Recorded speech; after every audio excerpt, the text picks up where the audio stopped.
Hey, YouTube people. It is a Tuesday. I'm actually down in Nashville and I'm finishing up a guitar course I'm doing with Brett Papa, and it's going to be awesome. But I thought I would check in and just kind of address some questions that have been asked in these various different videos in the last couple of weeks that I've been posting on the regular. And some of these I've addressed actually on the streams, and others I've tried to answer questions. I can't answer them all because my wife would divorce me if I was online all the time. But hey, you know what? You gotta do what you gotta do. First and foremost, people ask why I turn the string tree around on my Reverend guitars, because it's a Reverend prefers a triple string tree behind the nut to cover the G string, B string, and E string. They used to use a double one for just the high E and B. That's the one I prefer, but for whatever reason, from a manufacturing point of view or whatever else, they just said, listen, we're just gonna put the triple tree on your guitars. I said, fine. So what I do is I just turn that sumbitch around so it's only covering the top two strings. Why? Because I like to go behind the nut and bend that string and ping it and go, hey, wee, and do various hijinks with the G string behind the nut. And I know that sounds strange, perhaps even forbidden, but it's really not. It's not a thing. But that's why I do that. Also, people ask quite often about what strings I use. And of course, I say emphatically, free ones. Oh, actually, I used to say that. And then when I stopped getting strings for free a while, because when I was at Fender years, I'd always get free strings. And then after a period of time, I wasn't getting strings from it. It was just more of a hassle to get them than not. So I would buy strings, and I would buy Diodarios because I like Diodarios. So then after a period of time, I got hooked up with Diodario, and I thought, awesome. Well, those are the strings I'd buy, so now I get a special deal. And then they came out with those NYXLs, and I dig them. But from a gauge point of view, I use 10 through 46. There was, and I use that both on Fender and Gibson scale just because I like to keep it simple. In a perfect world, I'd have probably 11s on the Gibson scale ones, but it's just too much. So I just use 10s on everything. I used to use 11s on my Tellys and Strats in an effort to kind of, you know, one from a tonal point of view, maybe the strings won't break, and maybe it would make me think a little bit more before I just let loose a fusillade of 30-second notes. But that didn't work. What was happening is that a lot of times I'd go overseas to do Fender things or what have you, and I would have to play a guitar off the wall, and they all had 10s on them. And then when I started doing all the stuff at Wildwood, pretty much every manufacturer sends their guitars with 10s on them. So I was like, you know what? I'm not gonna fight it. I'm not gonna swim upstream. I'm gonna play those 10s, and I'm gonna like it. Okay. Other things. People ask if I am left-handed because I wear a watch on this hand and on this hand. And I explained that in one of the videos. Here, I'll take this watch off again and tell the story again. So years ago, one is for ceremony and the other one's for utility. So this is an Apple Watch. So I obviously use that to do all my various things like telling time, counting steps, which is important, ladies and gentlemen. But this is a Hamilton watch that,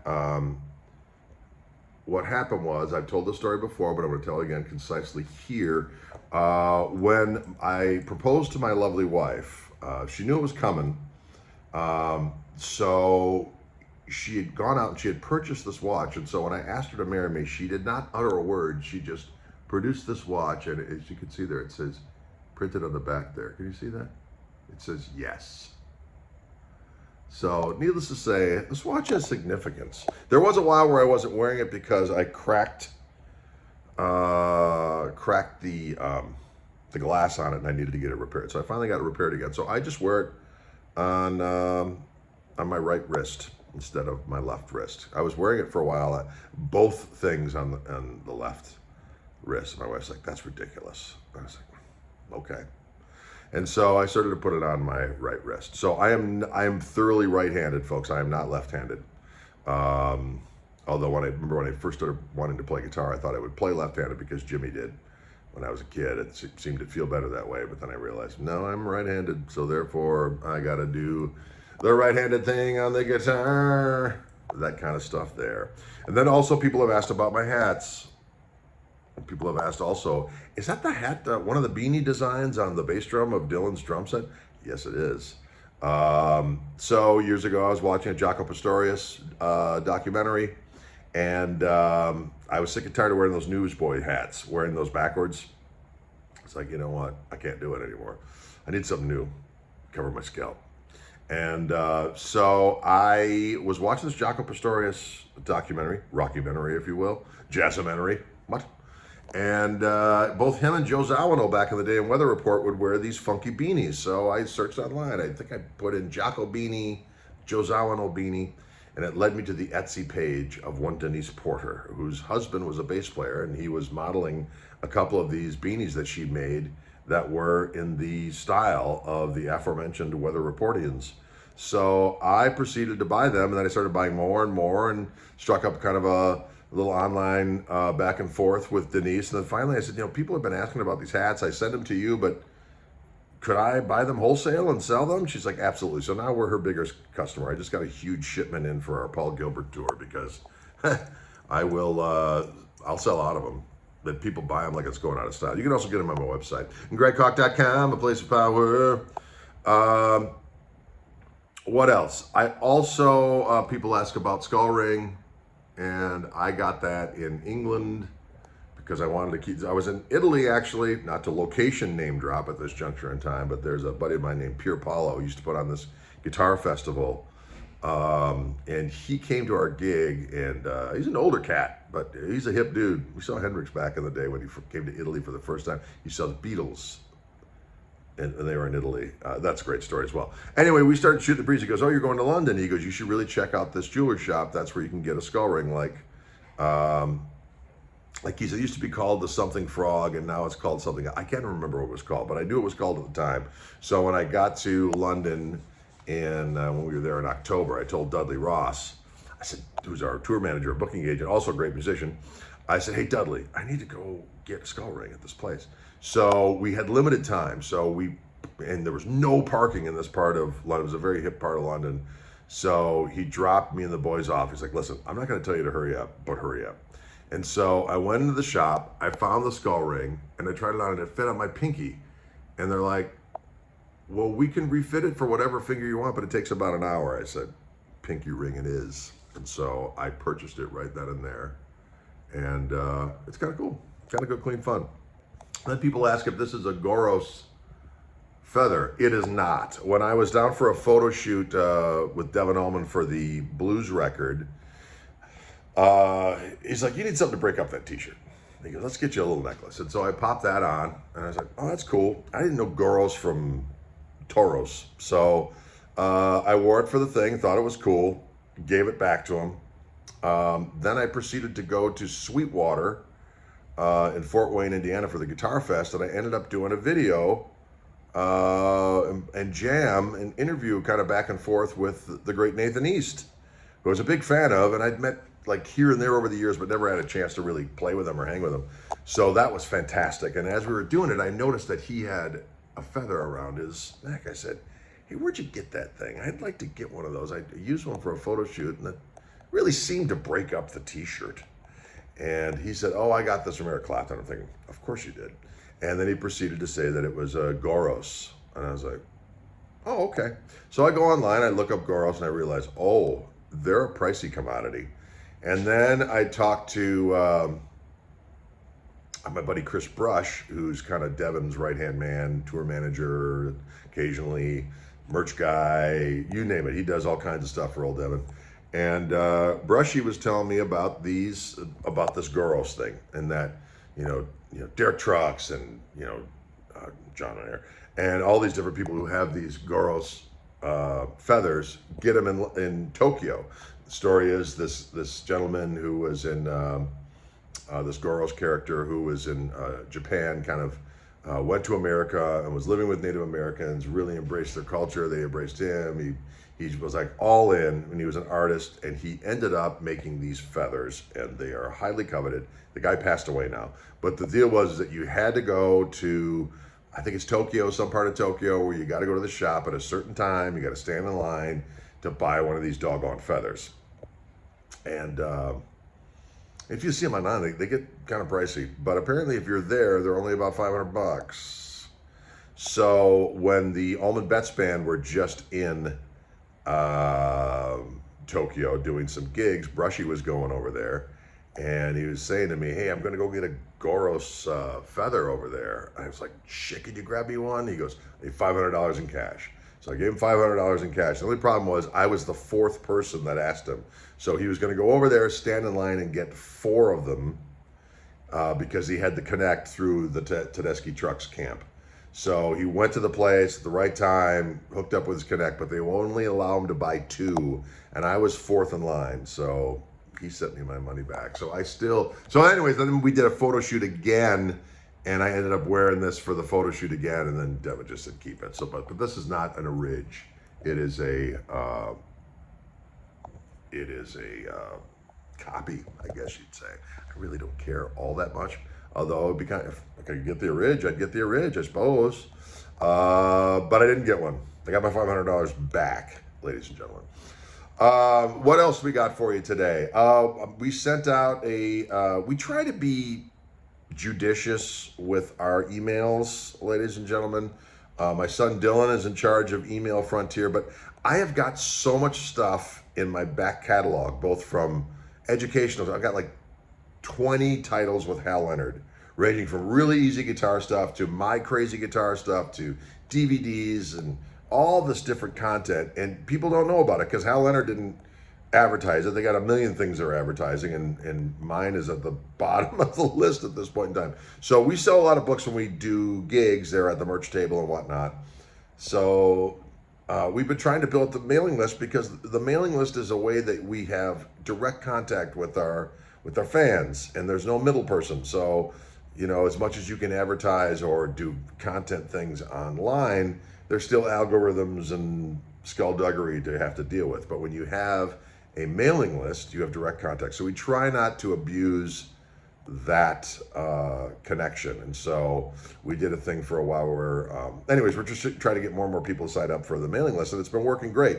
So we sent one out yesterday about this book of mine called Guitar Clues, Operation Pentatonic. And boy, the response was great. People were buying them up left and right and center. It just proved to us, like, yeah, because people don't know about it. So that's the reason why we send out the things. And so, for instance, the Guitar Clues Operation Pentatonic book is a book that I did where I wanted to kind of do my stylistic stuff as far as bending and vibrato and chicken picking and all that other kind of stuff, but only use a very simple template as far as theory was concerned. So I did a minor pentatonic scale, and I did a major pentatonic scale. And then I did it, you know, with intervals. I did, you know, fourths and fifths and sixths and sevenths and octaves. And then I would do various embellishments on that. I would do slides up, slides down, bends, vibratos, chicken picking, open string pull-offs, all this kind of stuff. Licks using those scales. And then I added the flatted fifth to the minor pentatonic scale, making it a blues scale. Added a flatted third to the major pentatonic scale to add that flavor. And then I did various different things. And for each one of these exercises, I did a rhythm thing in which I did cool rhythm stuff, funky comping, chicken picking comping, shuffle comping, all this other different kind of stuff. And all of that stuff was transcribed. So not only was it a manifesto on licorice using the pentatonic scales, the rhythm stuff was like worth the price of admission alone. And there's audio to go with that book. I'm seeing a sale come in even as we speak. Bless you. That's a really good book. And so there's a code in there that you download all the audio, and you can play along, and everything's transcribed with regular notation and tablature as well. So, but you know, I've got this book called Brave New Blues, which is one of my favorite things that I ever did as far as the instructional stuff, because I made a list of all of my favorite blues and blues rock players that I'm able to it's in my wheelhouse to mimic in my way, right? And then I made up and there's video to go with this book, right? So I take two of these people and I imagine a jam between them. So I break down their individual licks as far as I do them, and then I do a jam where I am pretending that these two people are merged into one mind and they're kind of going back and forth. It's really cool. I do like Jimmy Page and Johnny Winter and Derek Trucks and Cornell Dupree and Albert King and Albert Collins, all these different things put together. And it turned out really cool. And as I said, there's a bunch of video that goes with it as well. Brave New Blues. You can get that at the website. You can come see me at the merch table. I'll set you up. Another one is this. I did a standard tuning slide book. And the standard tuning slide book was an idea that I had because I do like to play in open tunings. But for years I just played in standard tuning, or correct, and I would do various different things to sound like I was in an open tuning. And so that is a book that has like 3 hours of video content as well. So the whole Hal Leonard thing was something I never really thought I would do. I mean, I did go to school for music, but as I like to joke, I really majored in beer. So, not that I suggest that. So when I got out of school, I mean, I could read charts. I wasn't the greatest at reading single note lines. I would have to woodshed that for a minute. But I could read chord charts down lickety split and with and rhythmic kicks and all that kind of stuff. Not a problem. But when I got to that point where my wife's like, hey, can I stay home with the kids for a little bit? And I had to fire up my game, as mentioned before, to do as many things as I could possibly do to not only make what I was making before, but make what my wife was making as a musician in beautiful Milwaukee, Wisconsin. And one of those things was through Hal Leonard Publishing. Hal Leonard, the biggest music publisher in the world, located in Milwaukee, Wisconsin, actually in Wauwatosa-ish, where I live. And I was doing a thing for Fender out in Phoenix. They flew me out to entertain some people that were going on a Fender factory tour. So I went along with them and played a little bit and would demo stuff and be jolly. And I was doing one of these things, and this guy was there who was the publisher of a magazine called Guitar One. And he said, "You're from Milwaukee?" I said, "Yeah." He goes, "Do you know any of the Hal Leonard people?" I said, "Well, funny enough, I don't that I know of. I mean, I know that they're there. I know people that have kind of worked there at various different points, but I don't know any of the higher ups." And he's like, "Well, you should really write an article for Guitar One magazine," which was a magazine Hal Leonard was doing at the time. So anyway, next thing you know, I get a call from a gentleman from Hal Leonard who was like, "Yeah, I'm a big fan of your band, yada, yada, yada. We'd love to work with you." And I said, "Well, I've got some ideas for some books." They're like, "Well, we've got some ideas for you." I'm like, wicked. So then that's when they pitched me about hooking up with Will Schmidt, the original writer of the Hal Leonard guitar method, and then rewriting the method with him to make it a little bit more modern. And then I was to be the guy that would champion it and go out and clinic and do all this other kind of stuff. So that really is where it began, probably like 2000, 2001. And at that time, Hal Leonard was not the #1 selling guitar method in the world. It was still behind Mel Bay. But then once I got behind it, anyways, it became the biggest selling method in the world. And then I wrote a bunch of other books, as I said, like 20 some. But here's the thing. People think I'm a millionaire because I wrote that book, like especially there were some people locally. Right? So I was like, well, he's got to be a millionaire. There's a book. Everyone uses that book. When I made that deal, I was not in the best bargaining position, ladies and gentlemen. And Hal Leonard, bless them. There's a bunch of great people that work there. They do great. They've done some really epic things, but they're not noted for making the most generous offers in terms of how they compensate their. I think I could say that without being too. There's ways that you can obviously make it. I'm tremendously grateful, and this is not brown nosing either. That's exactly what I needed at the time. I signed the deal, and it worked out great for me for many, many years. And it was a big part of what made my ends meet for many years, so that my wife could stay home with the kids, and so on and so forth. But the deal ran its course, and I still have a bunch of stuff with them. I still see those guys all over the place, and it's all well and good. But you know, you sign a deal. As I said, I made good money. If I signed a better deal, would I ever have to work again? Probably not. But that didn't happen. What did happen was I was able to use that to feed the fam, and it was a key pillar in the many different things that I needed to do in order to make ends meet as a musician.